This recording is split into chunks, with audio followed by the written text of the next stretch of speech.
Hello, everyone. Happy July. When you see this, this will be July 3rd. Let's double check it. Yeah, it's crazy. Years going by too fast. And since we're talking about Black love, I have my Black Girl Magic shirt. Since all of our protagonists are women and Black women, one is Afro Latino, but we'll get into that. Before we get into these Black love stories written by another Black author, talk about me, another Black author. What If I Ruled the World? Poems inspired by music, written by me. Linked in the description, linked in the link tree, always linked somewhere. So we're going to talk about the Skyland series today, and this is the second series I have read this year. And it's going to be the first series I ever review the whole series. I have other series that I want to review. I just haven't finished reading them yet. So stay tuned for that. One of them, the books are really long, even though they're poetry books. They're like 500 pages or 600 pages. It's Crank series. I reviewed Crank last year for National Poetry Month, but there are two other books in the series. And then there's another book series that I just have one book left. It is not 300, it's not 600 pages or anything, but I just need to get to it. Anyway, we're talking about the Skyland series. It's written by Kennedy Ryan, and the genre. Oh, I don't know why I didn't put this first. So let's get into her biography and then we'll talk about all the books. So there are three books in the Skyland series. The first book is about Yasmin and Josiah. They are a divorced couple and they're like their new normal. They're dealing with grief, they're dealing with their new normal of co parenting and being divorced. Of course, I'm going to give you a more detailed synopsis than that once I get to it, but that's the basic gist. And then the second book is about Soledad. Basically, her husband ruins her life. She has to rebuild and re-find herself and find love again. And then third book is about their single best friend. They're all best friends, Hendrix, and her trying to keep her independence, but still be in love, but still keep all her business affairs in order, everything. So yeah, we're gonna get into it. But let's talk about Kennedy Ryan. I don't have her birth date, but this is from her official website, Kennedy Ryan Writes. This is her biography from there. New York Times and USAA Today bestselling author Kennedy Ryan has solidified herself as one of the most influential voices in contemporary romance fiction, and is, according to Entertainment Weekly, one of the finest romance writers of our age. Can I read today? All right. Well known for her Skyland series. We're going to talk about that. Oh, also, I started following her on Instagram, and I saw that this, at least the first book, is going to be a series. I'm very excited about that. I actually got to watch it because I have so much stuff on my watch list. That's another story, but I'm excited about that. I just remembered that when I was reading this. She writes for women of all walks of life, captivating readers with her fearless storytelling by and empowering and placing them firmly at the center of each story. The series consists of the three novels Before I Let Go, This Could Be Us, with the third installment, Can't Get Enough, releasing May 13th, 2025. Time listed Before I Let Go as one of its top 50 romance novels. This Could Be Us was Amazon's best romance novel of the year for 2024. Can't Get Enough. Publishers Weekly stated Ryan's ability to blend steamy romance, complicated family dynamics, strong female friendships, and frank explorations of misogynoir remains unparalleled. This is an author at the very top of her game. Let's see if I can read my notes. Ryland's Ryan's Skyland series has been optioned by Universal Television, is currently in development at Peacock, which is good for me. My dad's Peacock, so I'm ready for that. She serves as executive producer, which is great. Ryan is the most decorated romance novel of this era. She received the highest honor in romance publishing, the Rita, making history in 2019 as the first Black author to win the award for her novel Longshot. The first Black author to win in 2020 in 2019. How long was it? I'm gonna have to look at that up. See how long this has been around. Because that's crazy. In 2019, that's just, if I can do my math correctly, 5 years ago. How long has this award been? All right, we're still having first, but I mean that's great. I'm not gonna knock her for that. That's more on the Rita Awards. In 2022, she again made history winning the Audie Award, the highest recognition audiobook publishing, for her novel Real, becoming the first Black author to do so in the romance category. 4 years ago, all these awards. I'm really happy for her, but I'm also like, we're still having first. That was just 4 years ago. Okay. And in 2025, she received another Audie Award for her best romance audiobook for This Could Be Us. That's cool. Beyond writing, Ryan is a dedicated advocate for autism awareness. She's the co-founder of A Lift for Autism, an annual charitable book auction, which has raised over $500,000 for autism, with all funds going to Culture City, a national autism organization. Dubbed the Queen of Hugs by her readers, she is a wife and a mother to an extraordinary son. And I think that her son does have Alzheimer's. Autism. That is another thing that we're going to talk about in the series. So my brain is connecting the two A words. But yes, I think our son does have autism. So that's why it's very near and dear to her. All right. So this is going to be the genre. So the first book is called Before I Let Go, which, if you don't know, is a Black classic. It's not really a love song. I just realized we'd be dancing to this in cookouts. It's like basically a breakup song. But it's also like kind of like a, hey, before we let go, you know, let's talk about it. Let's try to see what we can do, to salvage it. Basically, that's the name of the song. And these all have the same genre: contemporary romance and multicultural slash Black romance. Got this from an AI, but I feel like this fit. So that's the only thing I'm ever gonna give AI. So the first book was released November 15th, 2022. This is according to the audiobook version that I had listened to. I listened to all these on audiobook, but I will be getting the books at some point, because I love to have the physical book as well. I'm all for physical media. So here's the synopsis. I kind of described it in my own way, but this is the official synopsis. Their love was supposed to last forever, but when life delivered blow after devastating blow, Yasmin and Josiah Wade found that love alone can't solve or save everything. It couldn't save their marriage. Yasmin wasn't prepared for her life to fall apart, but she's finally starting to find joy again. She and Josiah have found a new rhythm, co-parenting their two kids and running a thriving business together. Yet, like magnets, they're always drawn back to each other. Now they're beginning to wonder if they're truly ready to let go of everything they once had. Soon, one stolen kiss leads to another, and then more. It's hot, it's illicit, it's all good, until old wounds reopen. Is it too late for them to find forever? Or or could they even, or could they even be better the second time around? So it is a second chance romance. I just really cannot talk today. So I'm going to go over the characters. Yasmin and Josiah, they're the main characters. Then there's their kids, Kasim and Daisha, which I have a cousin named Josiah and a cousin named Daisha. So when I was listening to it, I was thinking about it was them, and I was like, what is happening?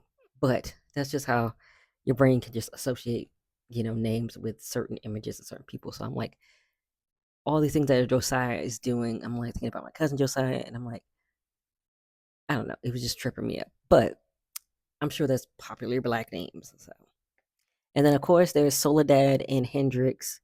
Those are her two best friends. And then there was another big character I forgot to mention. Her name is Vashti, and she is their main cook at their restaurant called Grits. So it's like a Southern African American restaurant. And all these are taking place in the ATL. So I'm going to talk about my pros and my cons, and I'm going to give my favorite chapter and least favorite chapters. I'm going to be honest. I just decided to, um, review these after I listened to the third book. So they're not going to actually be numbered. I'm just going to describe my favorite chapter. So it is what it is. But let's go into my pros. So the first pro is I love the story. I love, the story that we get about their whole like romance and everything they went through. Like everything that was really great in the beginning when they first got together, when they got married. when they had their first 2 kids, like, everything was good, and then, um, I'm trying not to spoil too much, but 2 devastating losses happen, and so then it kinda turns their world upside down, and it just talks about how, like, each of them were coping with it, and Josiah's way of coping was basically working, so he was like a workaholic, and then, um, before Yasmin went into therapy, her coping mechanism was just basically shutting down. Just doing what she had to do, but other than that, she was disconnected, she was not trying to do anything. So I felt like that was a really unique story, and especially with Black people, because I feel like that's kind of what we do, like, we just things devastating things happen, and we just, decide to move on. I feel like that's just kind of like our trauma with our people. We just wanna keep moving, even though we really should actually try to process what we're going through. And then my second pro is the characters. I loved all the characters. All the characters were very well developed. Even Vashti, even though she was kind of, I mean, she was involved with one of the main characters, but she still had her own kind of personality. She wasn't just like a side character. Like she still had a whole development going on. Like she had a personality. She wasn't just there for the mess. You know what I mean? And everybody was fully developed. The Yasmin, Josiah, their kids, they had their own personality, they had their own issues, they had their own things they were going through. Like everything, like everybody was really developed very well. And even when they interacted with each other's, well, Soledad and Yasmin are the only ones that have kids. So even when they interact with each other's kids and the kids, how their relationships worked out, was really developed as well. And even Hendrix, who is not married or doesn't have kids, she was still the rich auntie. She still had a good relationships with all of the kids. She was still connected. So you still got all of these connections and all of this community, and everybody had a fully realized personality. They weren't just side characters to Yasmin and Josiah's main story. So I love that. And then I love that it showed the reality of co-parenting. And, sometimes it's like, you live up the street from your ex, your days off, your days on, your weekends, your this, your that, every other whatever's. And then also since they worked together, it really showed like how that dynamic worked out. And I feel like I don't know if I could, work with my ex-husband or ex-boyfriend, but some people can do it, and then it's still professional and it still works out. So I love that. And I love the representation of grief in therapy, especially with Yasmin. She really had to like pull herself up, and I did kind of have a bone to pick with this. For Josiah, um, she wants him to go to therapy when they were married, okay, and then he's like, I don't know, I don't want to do that. But then when they're divorced and their son, he's really smart, but they're thinking about like jumping him to another grade, but they think that he needs to work on his socialization and go into therapy. Because I think he was talking about some of their losses and he was sad, like in class, so they want to like make sure he's well adjusted. Josiah's like, okay, well, I'll go to therapy too. What do you mean? After our marriage falls apart, you want to go to therapy to prove to our son that it's not that bad, even though I went to therapy? What are you talking about?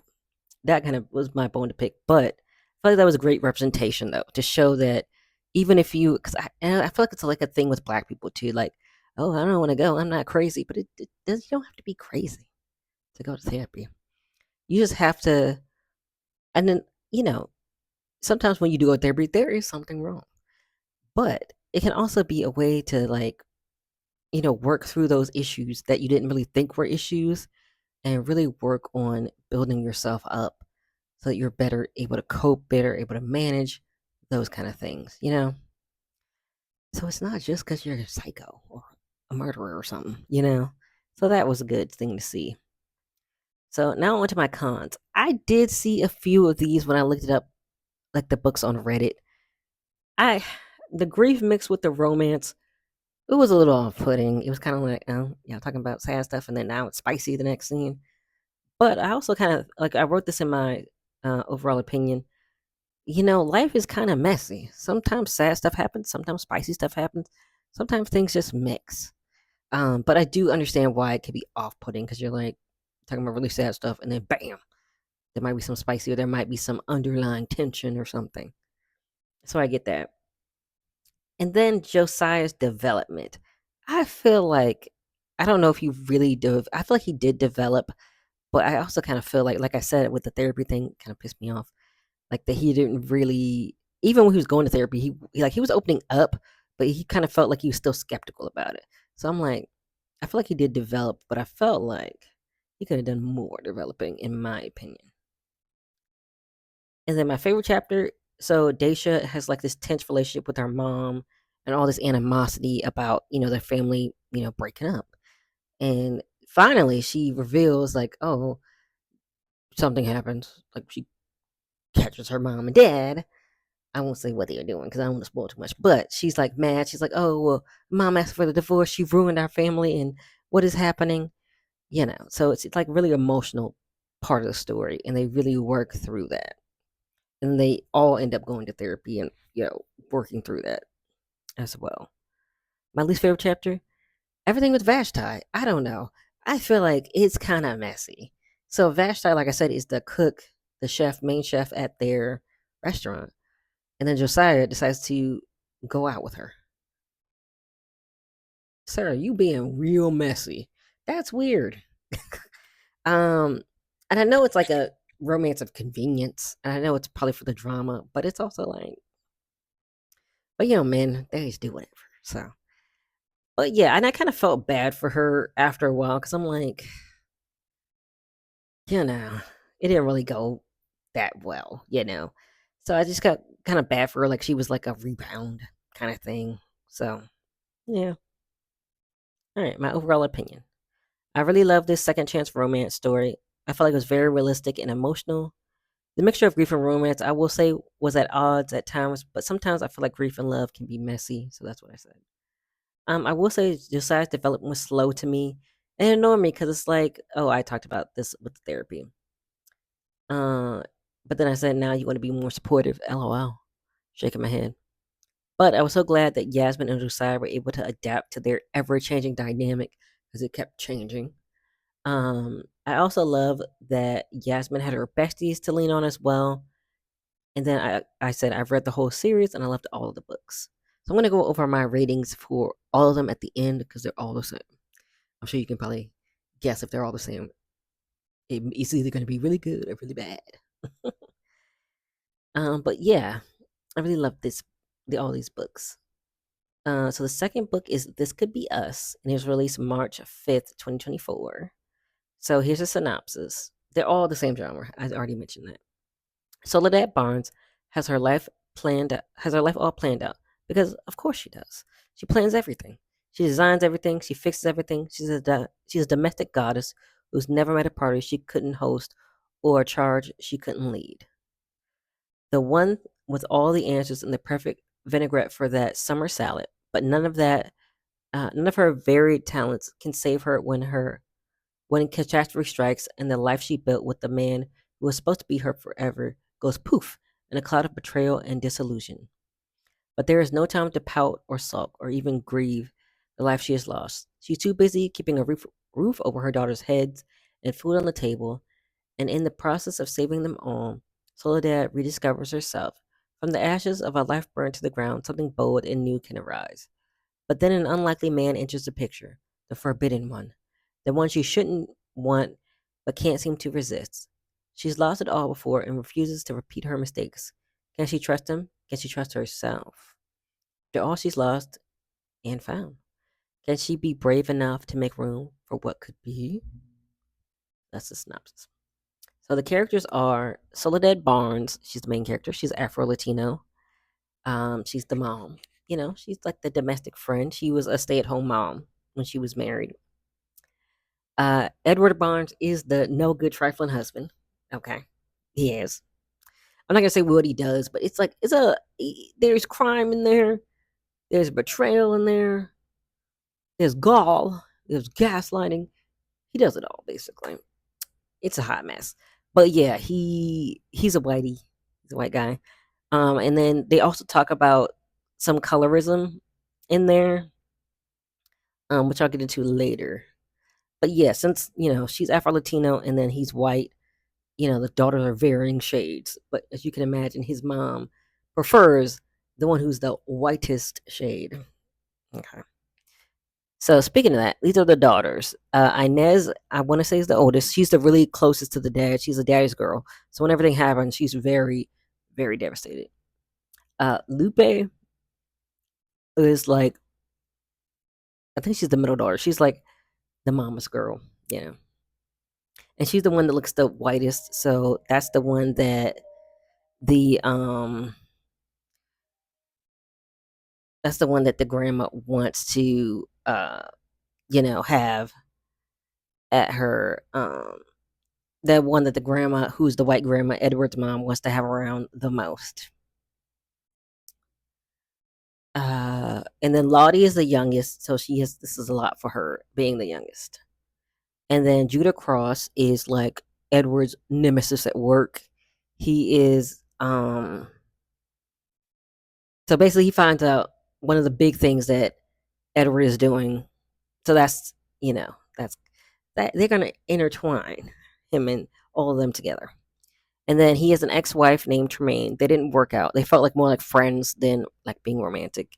And then they have twin sons, Aaron and Adam, who have autism.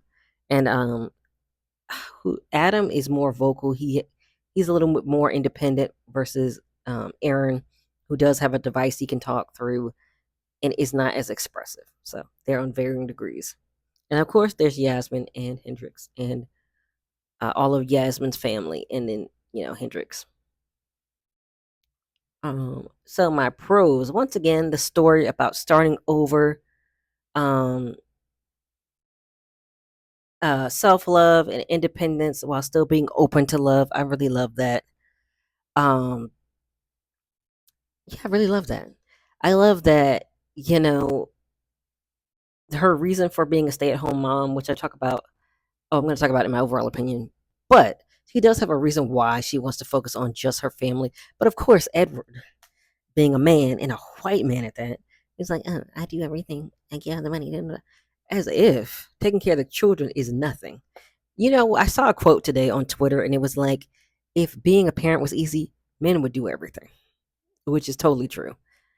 So yeah, so I just love that story of, what she had to do. She had to get out the mud. She had to do what she had to do. Um, and then when all the crimes happened that Edward did, she doesn't have access to her money. You can see where that goes. So she does, end up having to do other things. She has to figure something out, and she has to pull herself up and become independent and not depend on anybody else.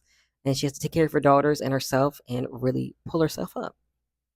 I love that. And then characters again, like I said from the beginning, but I also love the daughter dynamics of Inez, Lottie, and Lupe, and also um, Soledad's sisters, which I don't remember their names and I forgot to look them up. But they also have a good tight dynamic, and it really like mirrors kind of like the three sisters. Soledad and her two sisters, and then her three daughters kind of mirror their relationships and like being there for each other, and I love that. And also them trying to be there for their mom. Like Inez is very suspicious, and she doesn't think her mom has good intentions. So then Lupe kind of has to set her straight. Now I'm trying to think if Lupe's the oldest. Lupe might be the oldest actually. Anyway, I think Lupe's the oldest. Now I think about it, but just the dynamic of all of them together is really great, and like all of the sisters being there for each other, Soledad's daughters, and then her own sisters being there for her as well. I loved it. And I love Soledad's character development because she's been married for like 20 some years and she has to start over. She's been a stay at home mom all that time. She has she did definitely help her husband. Let's get that straight because she does mention that. But he doesn't seem to think she's done anything for him. But, that's the whole dynamic of like her building herself up and not needing anybody and just being there for her and her daughters, and that conflict of finding self love and finding other love.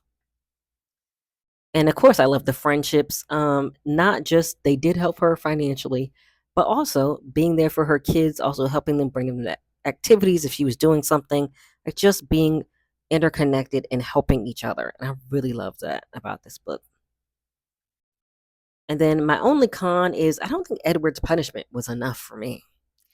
He didn't even get, I don't think he even got a year. I'm kind of spoiling it, sorry. But then he does something even worse after that.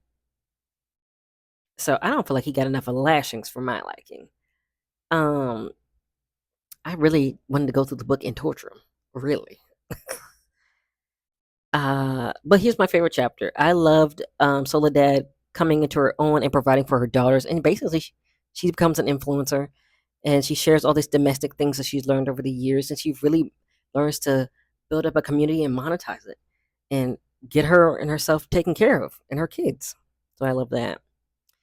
And then my least favorite chapter. So at the end, there is more found out about Edward, but he kind of gets away. He gets away with it, but I hate it because I'm like, you really did that. That's all I'm gonna say because I don't want to spoil anything. But I really felt like he needed worse. I wanted his head in the cement. I wanted to chop him up. I really wanted to do some stuff to him.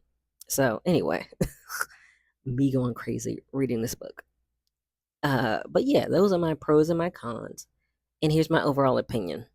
I love that these books are interconnected and we get to learn about each bestie through their own book. I love Soledad being able to pick herself up and provide for herself and her daughters while her trifling husband blew up their lives and didn't want to take responsibility for it. At that, of course. Um, I love that she instilled her culture in her girls and was not shy about being Afro Latino, about her Afro Latino heritage, and she was really proud of it. Of course, with their names Lottie, Lupe, and Nez, and spreading her culture and doing all of the things that she did growing up. Um, where was I? Oh, and I also loved her explanation as to why she was a proud stay-at-home mom. Since during the Jim Crow era in the South, black women were forced to work since white people wanted to use them. So black people, she explains it in the book, black women were stay-at-home moms. They didn't have to go out and work, but the white people wanted them to come work for them, and the black women didn't want to, of course. So they made a law that they had to go work. That's why she was proud to be a stay-at-home mom because she has a choice. She instilled in her daughters to be there for each other, just like her and her sisters were there for each other. And I love that. I love learning about her upbringing and about her mom, who unfortunately passed away before the book started. She had cancer. Um, and what she instilled in her, what she learned about love from her mom, and reading her mom's journals and things that her mom had as well. She did what she had to do, and I love that her besties helped her along the way too. I also love hearing about Judah's background and the new norm of adapting to being divorced with the autistic kids. Not to be like those autistic kids. Like I don't want to, I mean, they have autism, but they have varying degrees of like help that they need. Like I said, and just being co-parents and not living in the same house and adapting to like what is best for the needs of the children. So I really love that. And I love that we get to see the ups and downs of their unique situations and how they got through it. So I really love that. All right, and the last book is Can't Get Enough, and it was released May 13th, 2025. Which I just want to say something. All of the No, I know in the second book they said something about he did mention the title said this could be us. Judah did say that. But now I didn't think about it. Did they ever say Before I Let Go or Can't Get Enough in this book? Now I can't remember. But anyway, let's get into it. So here's a synopsis. Hendrix Berry lives a fabulous life.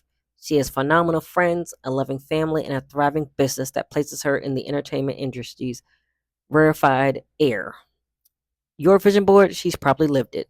She's a woman with goals, dreams, ambitions, always striving upward. In the midst of everything, she's facing the toughest challenge yet, caring for an aging parent. Who has time for romance? From her experience, it's a low RIO on the relationships. What the heck does that mean? Maybe that's like low priority? Okay, I have to look that up. She hasn't met a man who can keep up with her anyway until him. Uh, Tech Maverick, Tech mogul Maverick Bell is a dilemma wrapped in an exclusivity tailored suit and knee melting charm. From their first charged glance at the summer's hottest party, Hendrix feels like she's met her match. Only he can't be. May may be the first to make her uh Mav, there we go. Mav may be the first to make her feel this seen and desired and appreciated. But he's the last one she can have. Forbidden fruit is the juiciest. And this man is off limits if she plans to stay on course that she set for herself.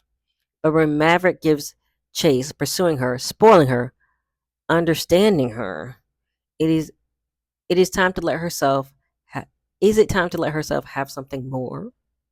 That's the synopsis. Of course, Hendrix, she's the main character.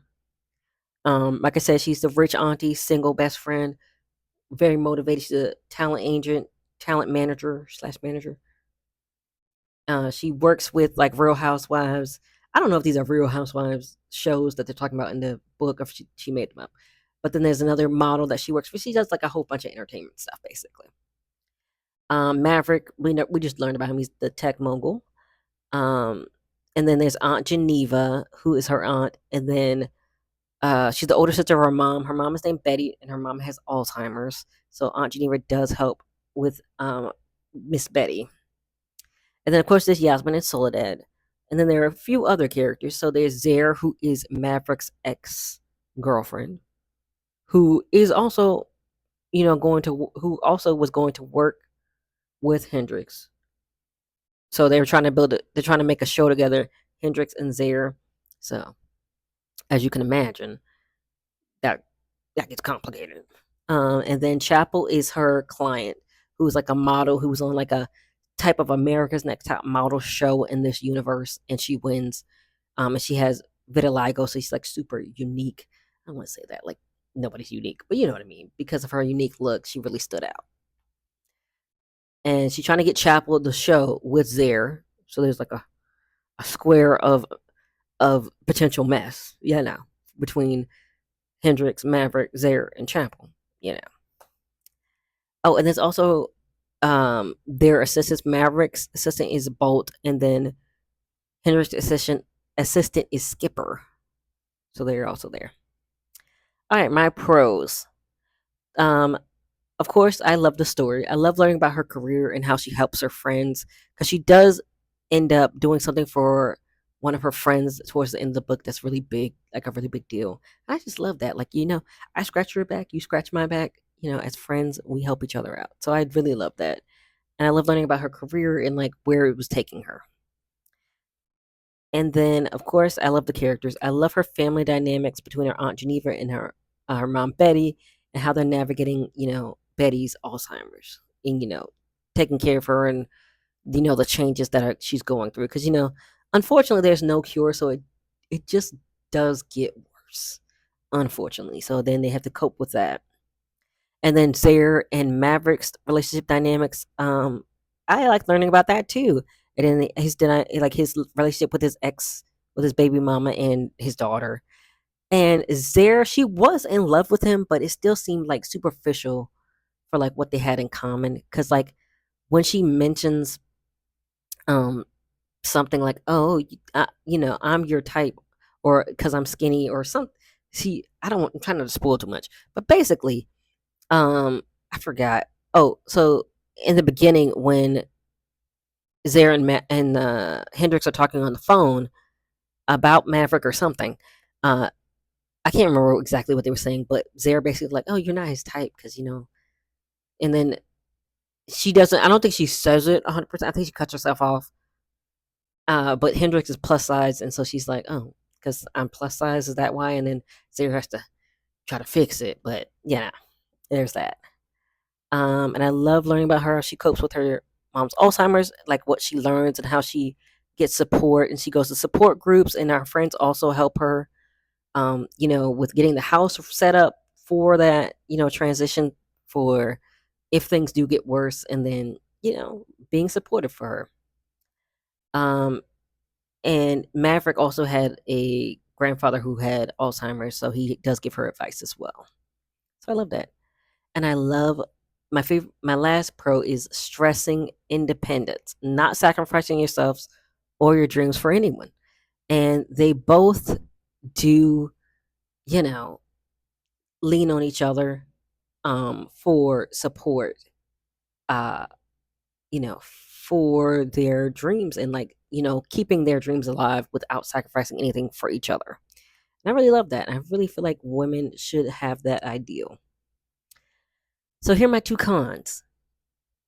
The girl code that Zara was trying it, but she was also talking shit about Hendrix being plus size. So like you trying to talk about girl code, but you are superficial, basically. So I didn't like that. And they weren't really friends. They were working together, but they weren't like best friends. Now if it was like Josiah and like Hendrix, I'd be like, don't do that. But I don't really know you, girl.